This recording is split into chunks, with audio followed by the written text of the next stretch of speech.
cultural myth of it takes 21 days to build a new habit.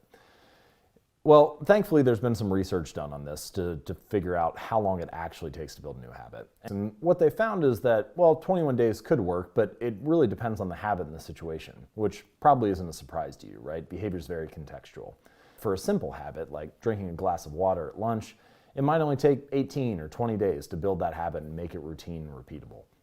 But for a more complex habit, like going for a 3-mile run after work each day, that might take 8 months for it to become ingrained. On average, they found that about 66 days is the time it takes for a new habit to be built. But for me, I like to keep the expectation in mind of, okay, this is going to be a journey that I'm on for months before it starts to feel mindless and automatic, before it starts to feel routine and consistent. Now, there's one interesting takeaway that we have from this. In addition to the fact that it takes about 66 days to build a new habit, or it takes a couple months to build a new habit, the researchers also found that if you miss on any given day, it doesn't actually hurt the long-term outcome. So, slipping up once, for example, does not change whether or not the habit becomes automatic and ingrained.